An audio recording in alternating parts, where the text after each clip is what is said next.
जब यूसुफ के भाइयों ने यूसुफ को मारा, जब यूसुफ के ऊपर एलिगेशंस लगे, जब यूसुफ जेल में गया, आपने देखा जब फाइनली यूसुफ के भाई उससे मिलने आते हैं, यूसुफ ने उन्हें क्या कहा? तुमने मेरे साथ बुराई की, परंतु मैं तुम्हारे साथ भलाई करूंगा।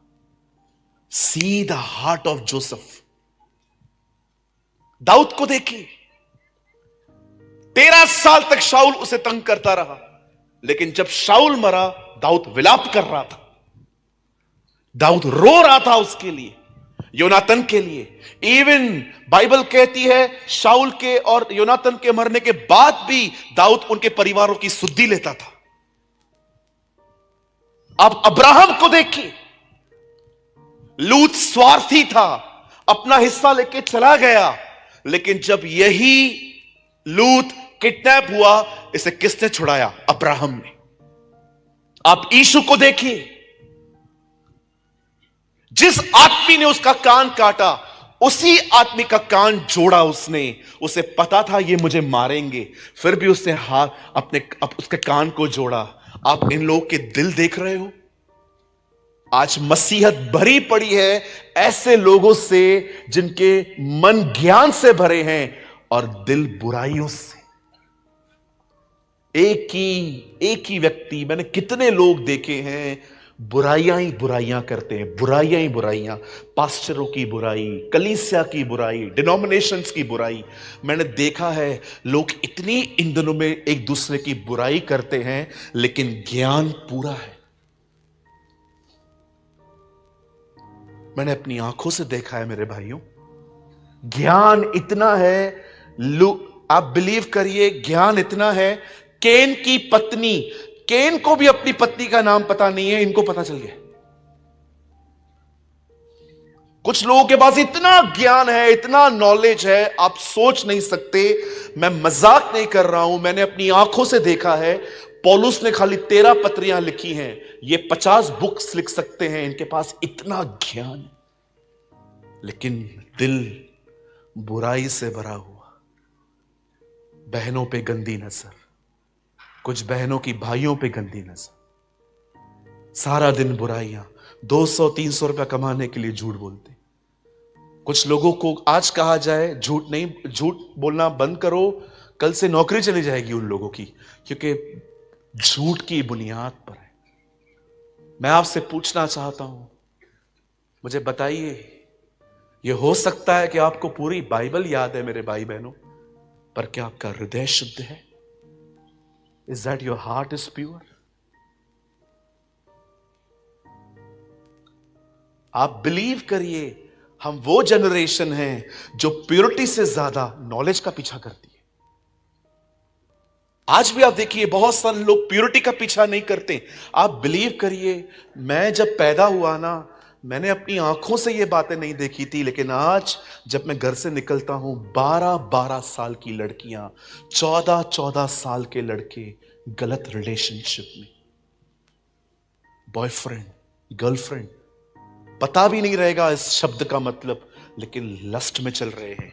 रीजन क्या है? माँ बाप ने मोबाइल लेके दे दिया है, सारा दिन लेके बैठे हैं, वहां से माइंड गंदी तरह से प्रोग्राम हो रहा है उनका। आप देखिए, कुछ बच्चों को देखिए, उम्र 15 साल, लड़के से बातें, लड़की से बातें, छुप छुप के बाथरूम में, अलग अलग जगहों पे जाके बातें। इतने चतुर हैं, अपने परिवार को पता भी नहीं चलने देते। किसने सिखाया ये सब?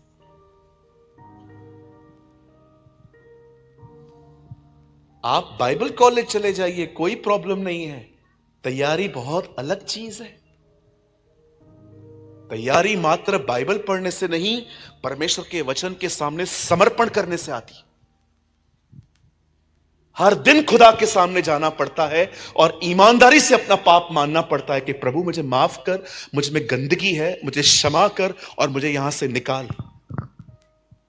मैं एक पास्टर हूं, मैं बिलीव ही नहीं करता था कि पास्टर कभी हेल में नहीं जा सकता।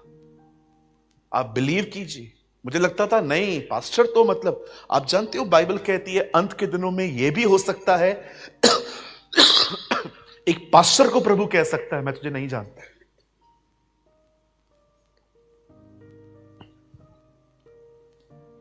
डीएल मूडी अपने प्रचार में बता रहे थे, मैक्सिको में एक पास्टर था, 6,000 लोग उसके चर्च में आते थे। 90s की बात बता रहा हूं। एक दिन प्रभु उसके सामने जाते हैं, कहते हैं तेरे चर्च में 6,000 लोग आते हैं, उसमें से सिर्फ 5 लोग मेरे पीछे चलते हैं और तू भी उनमें से एक नहीं है। ये डीएल मूडी बताते।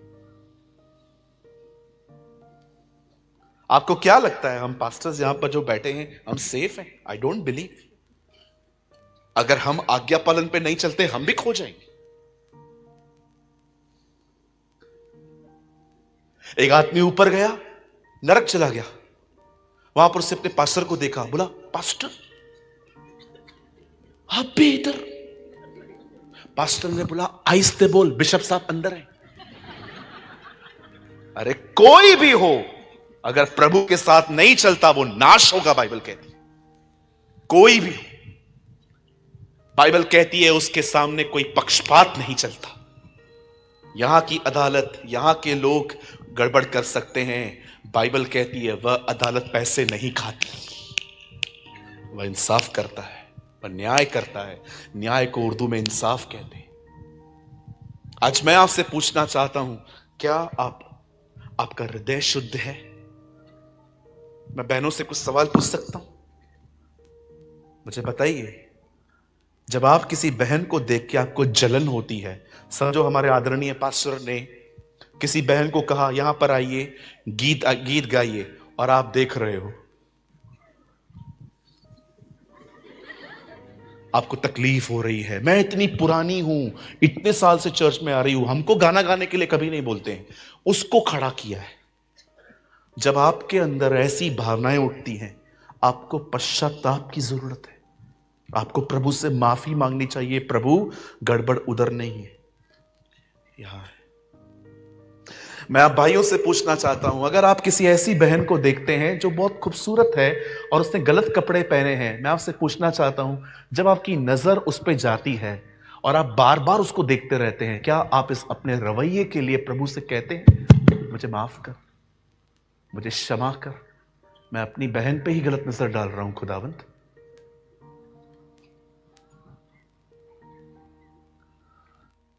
धन्य है वे जो मन के शुद्ध हैं, वे परमेश्वर को देखेंगे।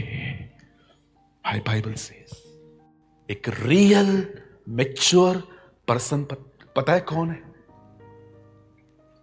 परिपक्व, सिद्ध नहीं, परिपक्व। एक रियल मैच्योर पर्सन वो है जिसे पता चल गया है गड़बड़ बाहर नहीं अंदर है। He's a real mature person. Abraham को अपने बेटे के लिए एक दुल्हन की जरूरत थी। उसने एलियाजर को बुलाया, कहा जा इसहाक के लिए दुल्हन ले आ।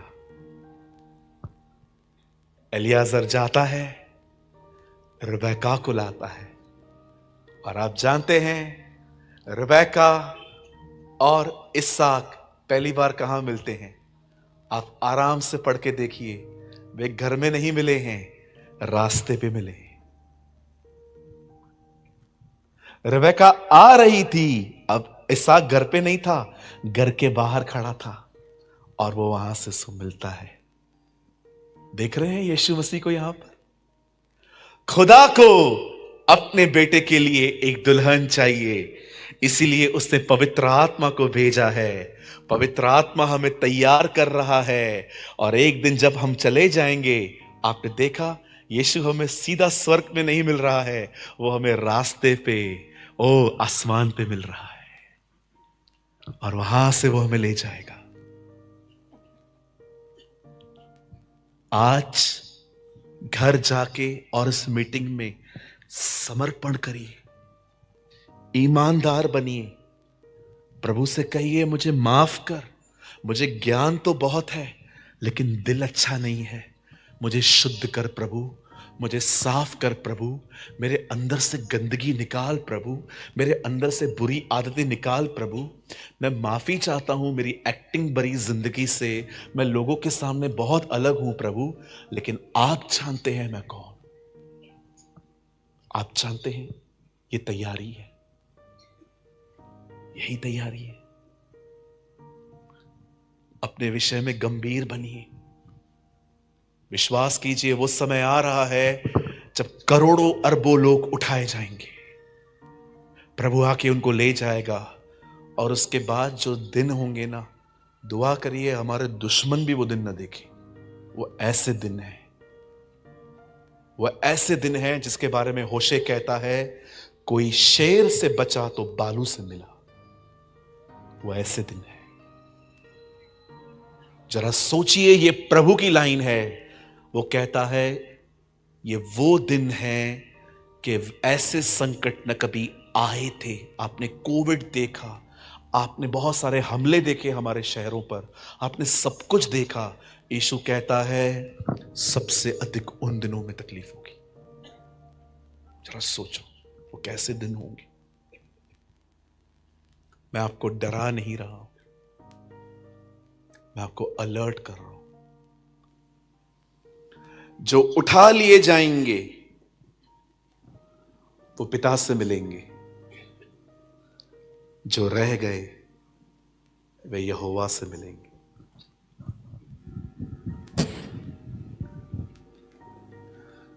How many of you understand? जो उठा लिए गए वो एक बाप से मिल पाएंगे, जो रह गए वो यहोवा से मिलेंगे।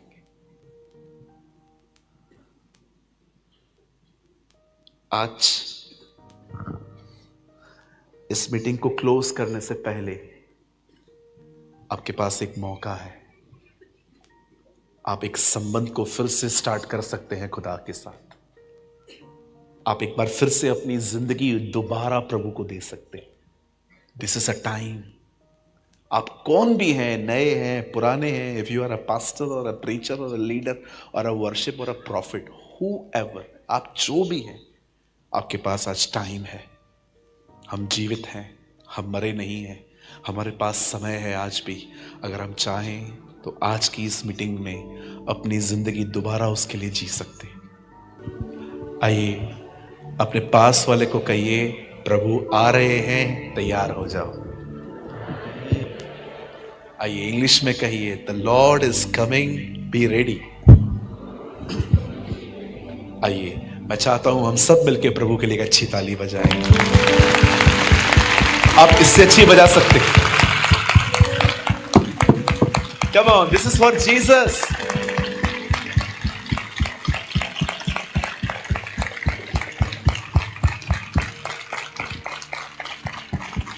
क्या देखिए, थैंक यू। वो पहली बार पापियों के लिए आया, लेकिन अब वो धर्मियों के लिए आएगा। वो पहली बार पृथ्वी पर आया क्योंकि वो एक दया थी, लेकिन अब वो बादलों पे आएगा क्योंकि अब वो न्याय के लिए नहीं, उठाने के लिए आएगा। पहले वो यरूशलेम में एक गधे पे बैठ के आया क्योंकि वो एक नौकर की तरह आया था, लेकिन अब वो घोड़े पे आएगा क्योंकि अब वो नौकर नहीं, दूल्हे की तरह आएगा। मैं आपको कहना चाहता हूं, वो पहले अपने लोगों के पापों को लेने के लिए आया था, लेकिन अब वो पापों को लेने के लिए नहीं, अब वो अपने पवित्र लोगों में महिमा पाने के लिए आए।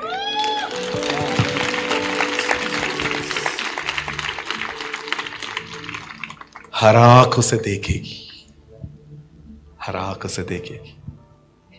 यही तो धन्य आशा है, यही तो हमारी उम्मीद है। यूसुफ जेल से निकला, एक दिन में मंत्री बना। हम भी पूरी जिंदगी विश्वास के योग्य रहेंगे और एक दिन उठाए जाएंगे। That is the hope. Yes, God bless you. मेरे भाइयों, मेरी बहनों, लगातार चर्च जाइए, लगातार भाई बहनों के साथ संगति करिए, लगातार प्रभु के साथ बने रहिए। याद रखना, प्रभु में बढ़ना है, मेहनत करनी पड़ेगी। और अगर दुनिया में जाना है, मेहनत करने की जरूरत नहीं है, खुद ब खुद चले जाओगे। एक मिस्ट्री है। जिसको प्रभु में बढ़ना है ना, वो मेहनत करते हैं। दुनिया में जाने के लिए कोई मेहनत नहीं करनी है। आप जहां खड़े हो वहां खड़े रहो, दुनिया आपको खींच लेगी। जब अब्राहम और लूत अलग होते हैं, आप पढ़ के देखिए, लिखा है लूत सदोम और अमोरा के आसपास रहने लग गया। लेकिन जब परमेश्वर सदोम और अमोरा को नाश करने के लिए आया, वो अंदर था। दुनिया खींच लेती है। इसलिए कहता हूं, प्रभु में बढ़ते रहिए। आइए अपने दोनों हाथों को उसके सामने फैलाएं और मेरे पीछे प्रार्थना करें। ऐ बाप, तू जो आसमान पर है, हम यीशु के नाम में तेरे पास आए हैं। हे पिता, जो कुछ भी हमने आज तक गलत किया है, तुझे जानने के बाद भी, तुझे स्वीकार करने के बाद भी हमसे जो पाप हुए हैं, हमें क्षमा कर खुदा, हमें माफ कर प्रभु। हमें अपने लहू में धोकर, शुद्ध कर, साफ कर, हम एक बार फिर से अपना जीवन तुझे देते। प्रभु जी, हम पर रहम कर। हम वो न करें जिससे आपको ठेस पहुंचती है। हम वो न करें जिससे आपको दुख होता है। हम पर रहम कर, हमें अनुग्रह दे कि हम तेरे साथ चल पाए। हमारी सहायता कर। हम तुझे महिमा देते, हम तुझे आदर देते। हम इस दुआ को यीशु के नाम से मांगते। आमीन। बदन के जिस हिस्से पे आपको दर्द है, वहां अपना हाथ रखिए। पिता, हम यीशु के नाम में तेरे पास आते हैं। तेरा वचन कहता है, तूने सुसमाचार प्रचार करने के बाद जिनको भी चंगाई चाहिए थी, तूने उनको चंगाई दी थी। देख खुदा, यहां कुछ लोग हैं जो बीमार हैं। किसी को हड्डियों में दर्द है, किसी के लंग्स खराब है, किसी की किडनियां फेल है, किसी को हार्ट डिजीज है। ये हो सकता है यहां पर किसी को HIV हो। प्रभु, मैं दुआ करता हूं, इन्हें चंगा कर। Heal them, heal them. I pray, heal them lord. सारी बीमारियां, सारी अंधकार की ताकतें इन्हें छोड़कर चली जाए। इन्हें चंगाई दे, इन्हें छुटकारा दे। मैं बिलीव करता हूं, इस पल के बाद इन्हें दर्द नहीं होगा। मैं बिलीव करता हूं कि इस पल के बाद इन्हें कहां पर भी दर्द नहीं होगा। ओ प्रभु, हमें चंगाई दे ताकि हम बहुत समय तेरे साथ बिता सके। Help us Lord. जो बहनें जिन्हें बच्चा नहीं हो पाता, मैं दुआ करता हूं उनकी कोख को खोल, ताकि आने वाले दिनों में वो एक खूबसूरत संतान को अपने गले से लगा सके। ब्लेस अवर सिस्टर्स। मैं भाइयों के लिए दुआ करता हूं, इन्हें अच्छा काम दे खुदा, इन्हें अच्छी जॉब्स दे, इन्हें अच्छा बिजनेस दे, ताकि ये अपने घर के अच्छे प्रबंधक बन पाए। इन्हें किसी से कभी 1 रुपया मांगने की जरूरत न पड़े, तो इन्हें इतना दे कि ये दूसरों की सहायता कर पाए। हम आपसे ये मांगते हैं। Lord, bless each and everyone. सारी महिमा आपको देते हैं। हम इस प्रार्थना को यीशु के नाम से मांगते हैं। आमीन।